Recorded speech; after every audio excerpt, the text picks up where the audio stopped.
Okay, kids, let's talk symptoms. Obviously, you can Google symptoms for depression, symptoms for anxiety. What I find is the list is sort of generic. With depression, you might see a lot of, oh, I'm having trouble getting out of bed. Well, right now it's February in Canada, so maybe that's not really a surprise and maybe it has nothing to do with depression. Or with anxiety, it's a lot of, do you worry a lot? Or do you have trouble kind of settling down or relaxing? We live in a pretty stressful society, and a society really that prizes productivity, and it's almost a badge of honor to not take vacation days and to sleep less than other people. So yeah, maybe it's not a surprise that those things would happen.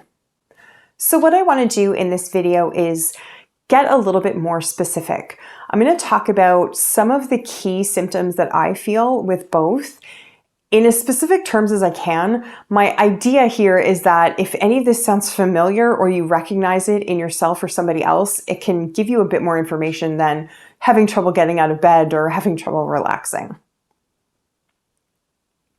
Okay, let's start with anxiety. General themes with anxiety: fear, worry, and overactivity. With the fear and the worry piece, it's a catastrophizing. So let's say you have friends over for dinner, and while they've been there, the weather starts to kick up and do its thing, and now maybe the roads are a bit dicey by the time they leave. It is perfectly natural for you to worry a little bit, to think, oh, geez, I hope they get home okay. I hope the roads aren't too bad. That's a natural thing for you to feel in that space.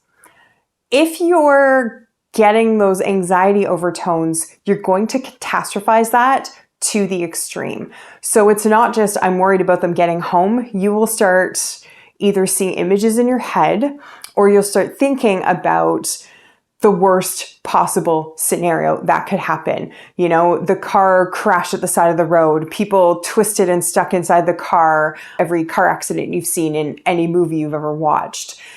Everybody's phones go flying out the broken window so nobody can call for help and people are unnecessarily suffering. And you'll get there really fast.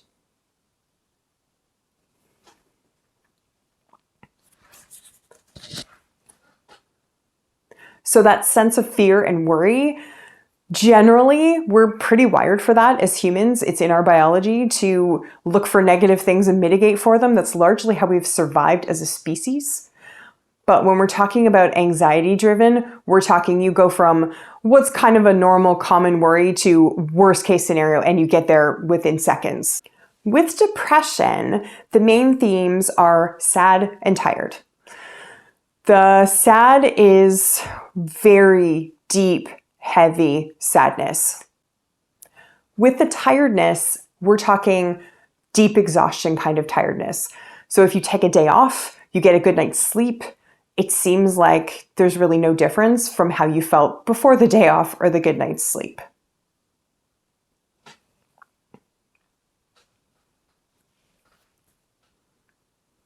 One you will see on lists of symptoms for depression is loss of interest in things you normally enjoy. That to me is a real kicker. If it's suddenly, I've always loved running and doing trail running, and now all of a sudden I don't want to, that's a signifier of, wait a second, there's more going on here than maybe it's a rainy day or a snowy day. That never bothered me before. Why is it bothering me now?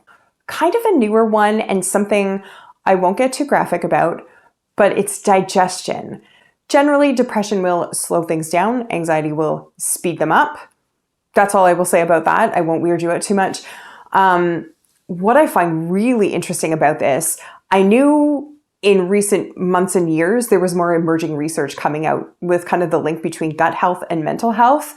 And it was just in the past couple of weeks, I keep getting ads for masterclass on Facebook, and there's a masterclass out about the link between gut health and mental health. I thought that was kind of an interesting thing, because I thought that was we've barely touched on that area of research, but the fact that a masterclass exists from, the website itself, would imply that the research is enough to at least create a class out of it. So that's pretty interesting. Another one I get with both is sort of a sense of disconnection. It's hard to explain. It's a super weird, subtle thing. And I found different versions happen with it, with the depression and with the anxiety, With depression, I feel like I get so withdrawn. I'm not seeing or taking in information in using my senses the way I normally would. And with the anxiety, I think it's that I'm so ramped up and I'm trying to process so many things at once that I just can't take in any more information. So with depression, it's like trying to interpret the world while you're underwater. And with anxiety, it's like trying to interpret the world with, all the tabs open and they're all playing music and every one of those songs is an earworm. So it's kind of strange, but it's the sense of like, you don't really connect very easily with the people and the things around you.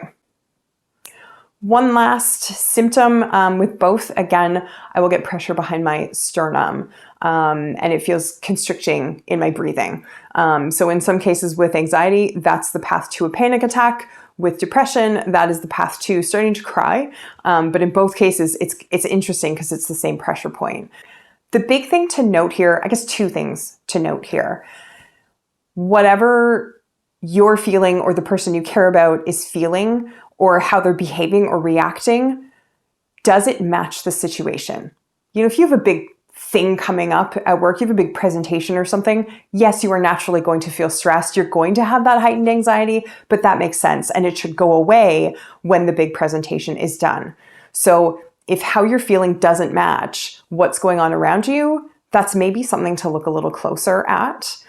The other thing is, does it go away? If you do have the big presentation, afterwards, are you still flipping over and over and over it a month later, 2 months later, maybe even a week or two later, when it's like the result is in and the decisions are made, whatever had to come out of that presentation, are you still dwelling on it? Because if you are, again, that might be something to pay a little bit of attention to.